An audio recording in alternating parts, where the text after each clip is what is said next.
system? How do you build it up? I'm going to come back to how do you create consistency in policy? But first, let me turn to Dr. Rania. You also hold a really interesting portfolio of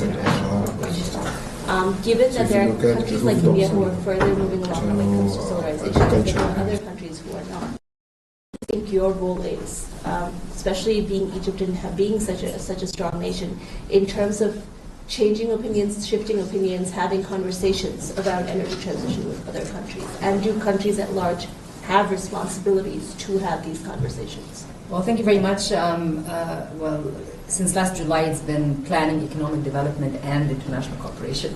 So that's a bigger portfolio, and it just shows that in order to leverage on the international partnerships, also how much of the public investments need to be made wisely and more efficiently to crowd in private investment. We know that the energy transition requires a lot of finance.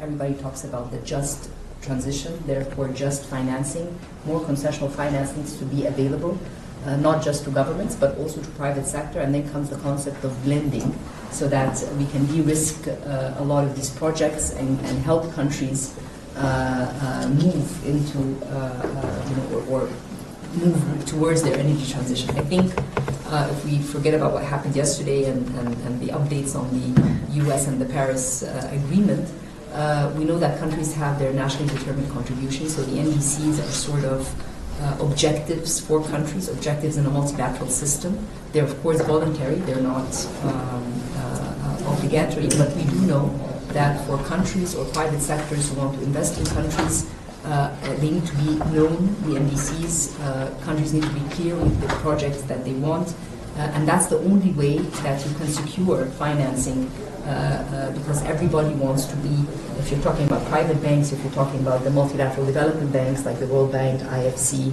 EBRD, EIB, all of these international partners are ready to finance private sector in the energy transition. But for that to be successful, it has to be within a national context, i.e. these private sector projects are actually adding to achieving the NDC. Clarity with respect to the projects, and then the credibility that you need to have with the international community to be able to finance at a low cost or a low interest rate. These relatively, of course, is quite important. Something that we did, we hosted COP27, of course, in Sharm el-Sheikh. This was in November 22. And the theme was from pledges to implementation. So we know that countries pledged 100 billion at that time. After COP29, now the number is 300 billion. We haven't seen all the 100, but let's see if we can see a motivation for the 300 billion. But in any event, the point was, there's always a blame on countries. You're not ready with your projects. People don't know how you're going to achieve your energy transition objectives, and that's why financing is not making its way. So during Sharm el-Sheikh, we put together a guidebook. It's called the Sharm el-Sheikh Guidebook for Just Financing. And under the word just financing, we said it's not just the quantity of financing, but the quality, i.e. The feasibility studies, creating the infrastructure among personnel and staff in government and the private ecosystem to be able to always have a pipeline of projects, and therefore you can leverage on the existing financing that happens. So in your initiative, when I read about it, again, it's a way to create that quality finance, i.e. the TA or the capacity building that is required across. I mean, just to conclude, there's so much that we can speak about, but we put together, and you will hear this concept a lot in the G20 and at COP, and it's coming up again, is country platforms. Countries need to put together a country platform for climate action. We created a country platform. It's called the Nexus of Water, Food and Energy. NWFE, in Arabic, Nuwafi, means fulfilling pledges. So it came from pledges to implementation. And we've been very clear with a set of projects. It's in line with our national 2050 climate strategy. And we say, these are the projects, this is how much we're putting public money, and this is how much we need from the international community, i.e. the IFIs, to finance private sector. And we had debt swap for climate action within the country platform. So you always hear that, and as we go to Brazil, country platforms are becoming very, very, more countries want to do them. We're helping Tanzania and other countries do their own country platform. It has to be country-led. It has to be according to your objectives. You have to be clear about the NDCs. You have to be clear about projects, and it's not only mitigation, but also adaptation is there, because that's also one of the areas of climate action. I can go on for a very long time, but two things to bear in mind. Climate finance exists, it's not too much, but it's up to the country to be clear with its projects. Quality finance means that we need sustainability, and i.e. technical assistance and capacity building in countries. And finally, country platforms do work. So I advise every country to have a country platform and a governance structure for it, so that you can attract whether it's FDI or concessional finance and so forth. Thank you. Thank you so much. That's very insightful. Thank you. And since we're on the topic of climate finance, there's been so much discussion around it, and yet when it comes to the tangibility of what that's translated into on ground, it's been relatively limited. So, being not just public leaders but also elected officials, one of the things that I grapple with is the risk that comes with both committing to jobs as well as mobilizing finance. In the reality of what we see today, especially political leaders, they face that trade-off, is how much do we actually invest in energy transition, how much do we invest in climate change given those risks? How do you navigate that?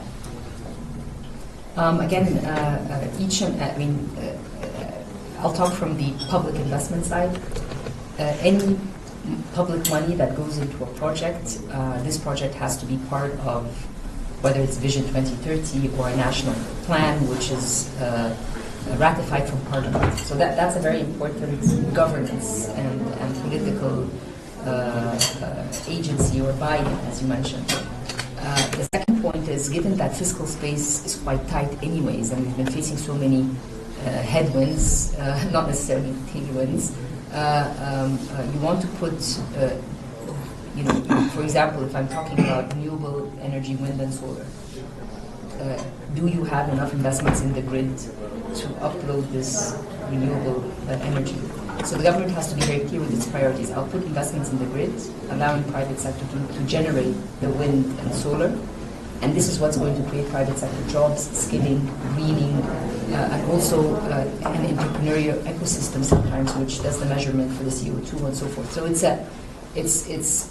a matter of clarity with the objectives, a very constructive dialogue and understanding when it comes to those who ratify these plans, which is Parliament, which represents people and governorates and so forth. And then finally, what creates the continuous buy-in is that the projects get implemented, so people can see that the energy transition or the climate action is not just a burden on development, but it's part of development. Because each and every energy project, in addition to creating jobs, creates green capacity for more industrialization, for more economic activity.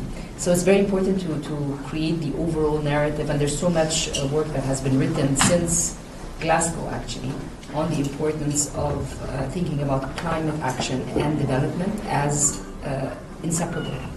They are not mutually exclusive. It's not either or, and that is something that needs to be continued and pushed. I don't know the issue of yesterday and the announcement of yesterday, how consequential that would be on the multilateral development banks, on the dialogue around climate. Are we going to go back? So it's very strange that today is the first day of Davos, but yesterday this happened. So I think how far in terms of creating disturbance in a path which look to be moving forward with gains for developing countries, and also better understanding for the multilateral development banks and the global institutions that do provide financing. I don't know. Let's see how that works out. I don't have an answer. All of us have questions. Nobody does. Yeah, exactly. I think from the state perspective, the question that we've been asking is how do you go from mine to energy? We have the entire value chain, the ecosystem. How do you build it out? And how do you create consistency in policies? So if you look at India's view, is that how do we bring every bit of our ecosystem? So if you look at rooftop solar to agriculture being solarized, then to the entire green hydrogen, which seems to be the buzzword, and various investments coming into that sector, green steel. So I think, at least from India's context, is to set the policy straight. Yes, there are some subsidies required, but it's not over and beyond the physical challenges that any state or the federal government would have. That's one part. But the second part again is how do you make this the transition political resistant or resistant to politics, right? And that's going.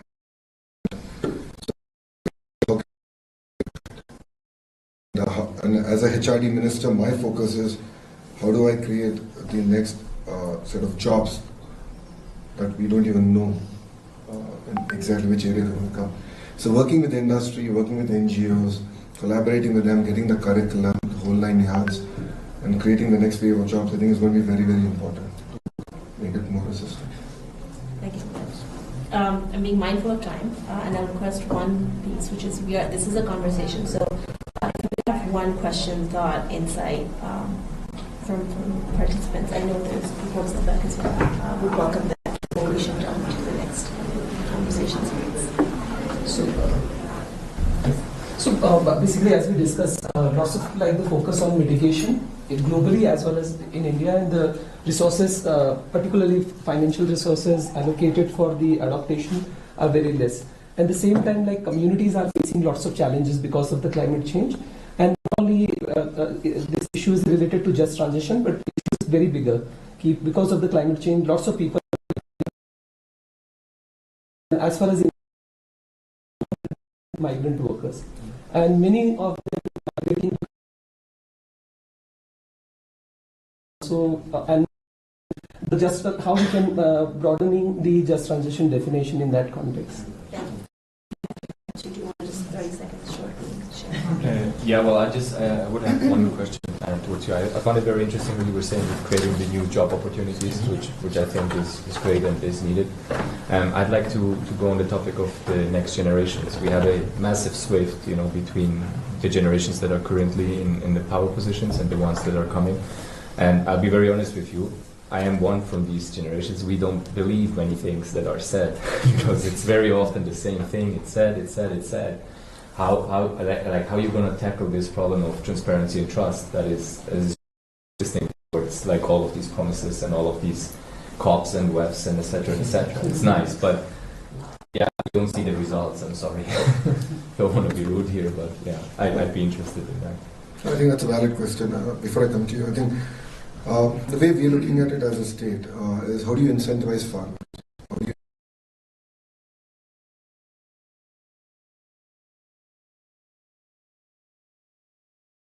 Honorable Prime Minister's program, Suryaghar, which is rooftop solar for every house, that's the exact PPA, power purchase agreement you're doing with every citizen.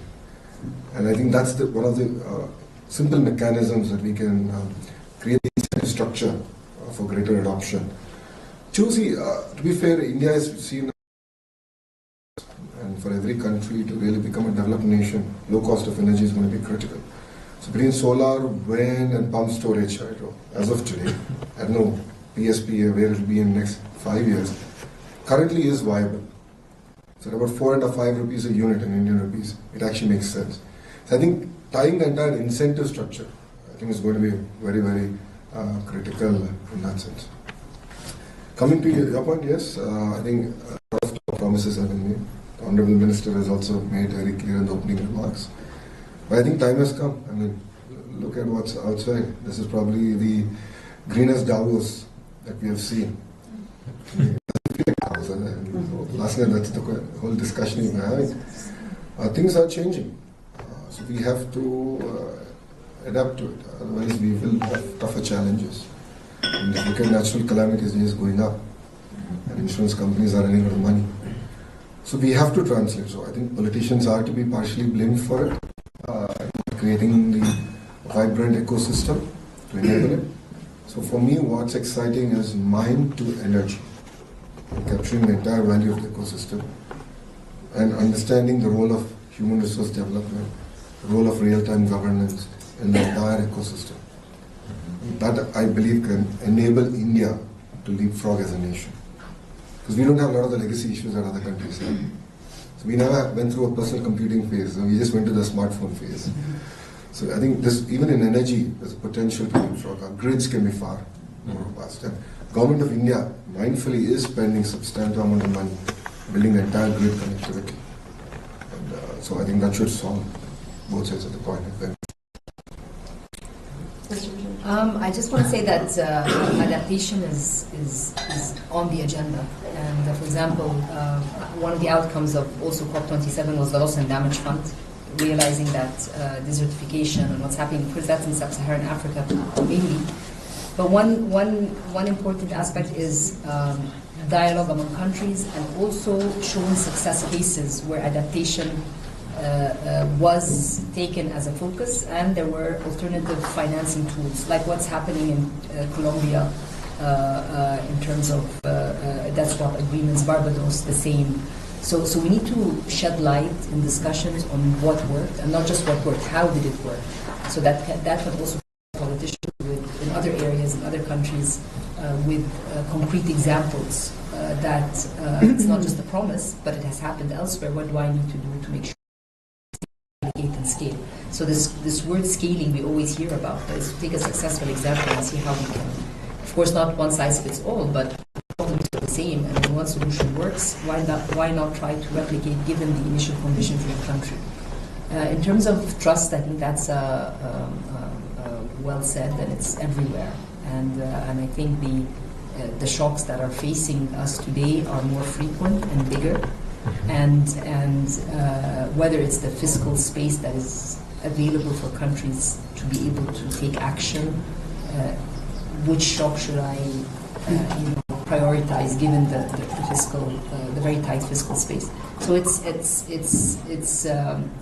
I mean, the credibility gap that exists can only be narrowed through better communication. And I think that's an element which there's always areas of improvement. There's no best communication. There's always scope to improve the communication. I think social media plays a very big role, and being mindful to the different generations is also important, and including them in the dialogues. I think for COP, there's also the youth dialogue at the COP level, and the different initiatives related to startups and SMEs in the climate space for adaptation. In Egypt, for instance, we have farmers today that are using solar panels to, instead of diesel, for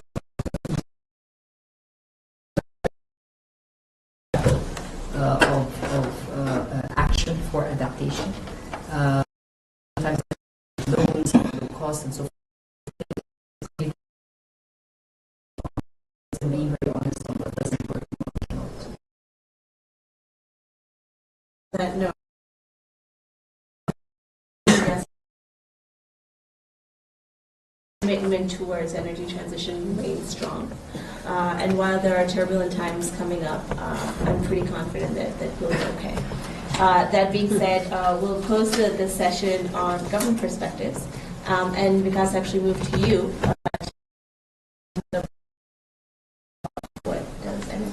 Thank you, Ritvika. Thank you so much. You stole a bit of my thunder in terms of how I was going to introduce this, but thank you. Morning, everyone. Thank you for making it today to this session. My name is Vikas Mehta. I am the Executive Director of SED Fund. SED Fund is a venture and a philanthropy fund focused on renewable energy based in the Netherlands. We have folks representing the renewable energy companies. The first one on further left, I have Vaishali Nigam Sinha. She's a Chief Sustainability Officer and co-founder of Renew Power, which is one of India's largest. Left, the Director of Indica Renewables, a diversified renewable energy company in Indonesia. So Vaishali, if I can come to you, jump to the question, which is that we heard from Lokesh and Dr. Rania about the government perspective on what they're doing for the policy for their states and for the countries that they represent. But I just want to understand from your perspective at Renew Power that how do you see the policy environment in India, whether it's at the federal or the central level or the state level, with regards to the pace and scale of RE growth? Thanks so much, and congratulations on this event. I think it's a very well orchestrated conversation. I want to start by saying that a question was asked on, we hear a lot of these conversations conversations at COP and Davos, but what's happening on the ground, I must say you must come to India and see what's going on, because we've been in India we've been in India, but this started about 13, 14 years ago. I think it's been a parallel journey with India's renewable energy growth. And I think when you have a leader with a vision, and leaders, if I could say, even in the state of Andhra Pradesh, just within months of coming into power, I must congratulate the government for coming up with a robust, integrated plan for renewables, green hydrogen, which really sends a messaging. I mean, we're talking about a messaging in the United States of pulling out, but then it's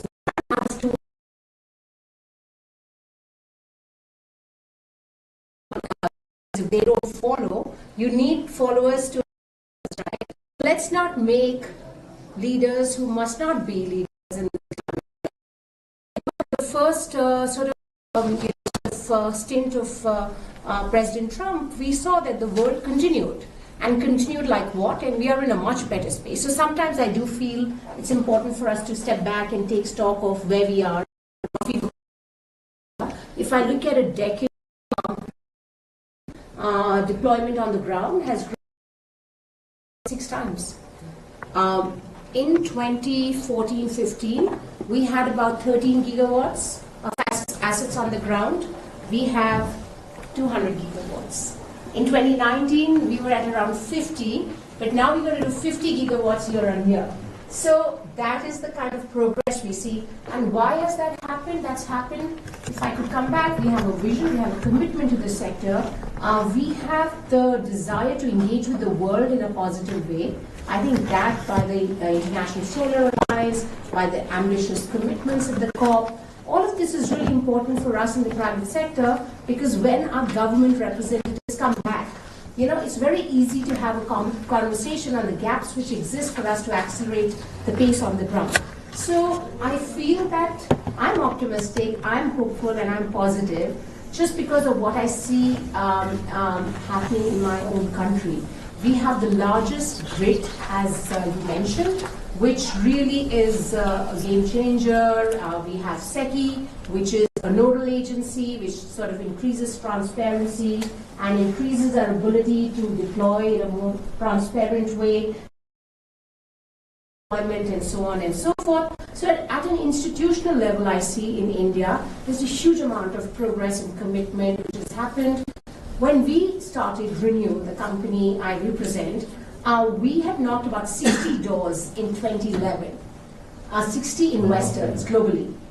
And we had one investor who invested in our story, because people were like, oh, wind turbines, high net worth individual investment destination, what are they going to do?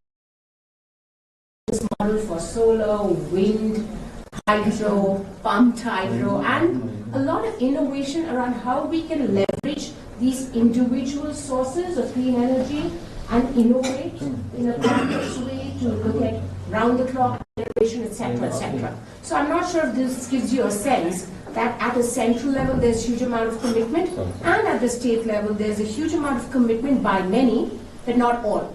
So the question is, how can we bring that? How can we work on that to ensure there is a central and a state level sort of alignment for us to do more, right? And as I said, the Andhra Pradesh government is doing a great job, and we look forward to working with many other states in the country, and then the alignment at the global level at these events is just a kind of a teaser for us to go back in our own countries, and when the government interacts with the private sector, and then we work with communities on the ground as well to make things happen, we probably see the positive change we've seen over the last decade in India. Thank you, Vishali. Thank you so much. You know what, my selfish takeaways from what you just said are two, which is you mentioned the grid modernization and you mentioned the round-the-clock power. Two components which are absolutely essential when we talk about the integration of RE to the grid, and of course having, how do you tackle the intermittency of the grids themselves, of the RE itself. So it is great to see the commitment from not just the government, but also agencies like SECI and Renew Power, which have also been part of those round-the-clock bids. So thank you for that. Parkashav, if I can turn to you right now to give us a perspective from Indonesia. How how have you seen the federal and the provincial policies shape up? Especially if I can ask you, since the announcement of the JETP 2 years ago, how have you really seen a company like yours, which is very diversified in terms of its RE portfolio? How have you seen the policies in the country play out? Thank you. Very good morning. So my name is Arshad Rashid. I'm the president of INBTVNEWS Energy. It's an integrated energy company out of Indonesia.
Strong coffee తాగాలనుంది.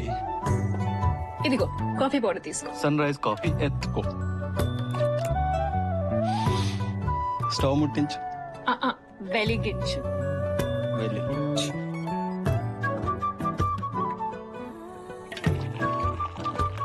నాకు ఇంకొంచెం ఎక్కువ ఇవ్వు. దండిగా ఇవ్వు. మా నాన్న మనం great match అని చెప్పారు. ఇక్కడ మన తెలుగువే మ్యాచ్ అవ్వట్లేదు.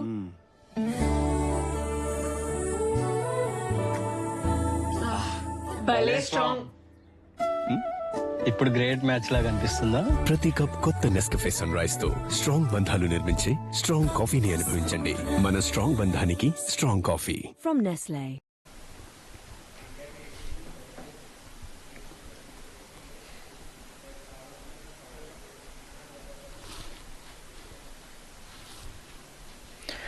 Hello everyone, this is Neil from Edureka and welcome to this Edureka live session on learning Informatica in 60 minutes. This is the second installment of our business intelligence tool series, and in our previous session we had looked at Power BI.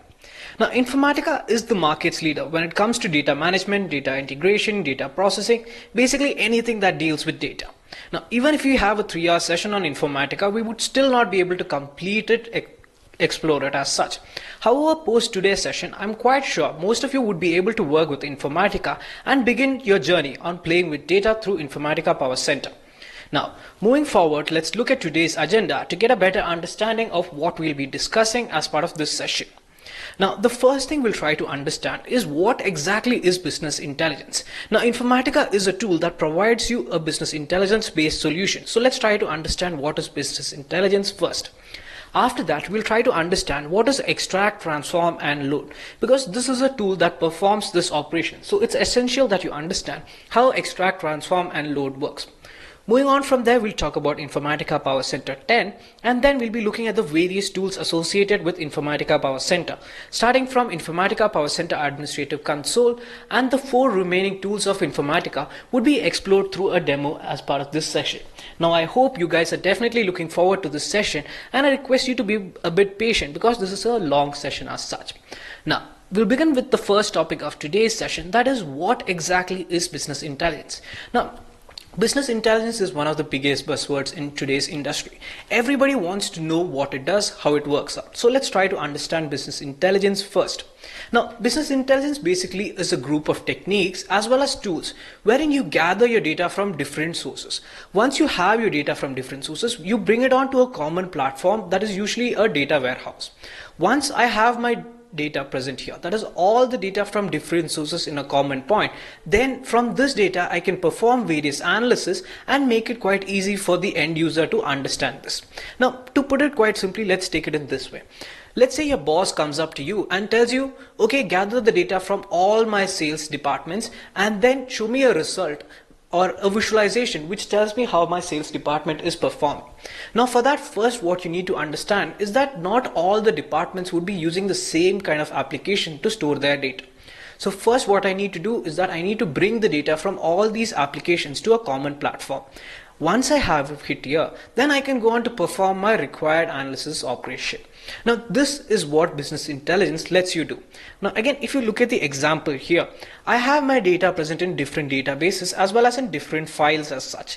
It could be in a SQL Server database, it could be an SAP database, Oracle, or any other database as well. It could also be present in an XML file, a workbook, a PDF file, a CSV file, and so forth. So I need to extract the data from all these sources, transform it to my requirement, and then load it into a data warehouse. So this is what is the process that we're going to follow, that is extract, transform, and load. Now this is one of the techniques that business intelligence follows and is again one of the most widely used as well. Moving forward, let's try to understand what exactly is extract, transform, and load. Now, to be quite straightforward, extract, transform, and load basically is a 4-stage process that happens. In the first stage, you capture the idea of what exactly is present in your source system. Once you've got an idea of the data that is present here, you're going to scrub and clean this data. That is, you're going to take only the required data or the consistent data from the source.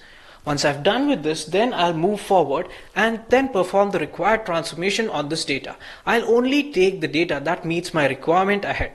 Finally, I'm going to load it ahead into my enterprise data warehouse, that is. Okay, so here I have the data from all the sources as well as the data that meets my requirement as such. Let's now try to understand what exactly is Informatica Power Center 10. Okay, Informatica is the market's leading data integration tool. Apart from being a data integration tool, it also lets you migrate your data from different data sources. It helps you integrate your application data, the data that is present in different application, as well as it helps you transform your data as per your requirement as such. Now, talking about the various Informatica Power Center applications, these can be classified into 2 categories. The first would be an administrative tool. Now, in the administrative tools section, you have mainly 2 tools present here. You have your repository manager as well as you have your administrative console.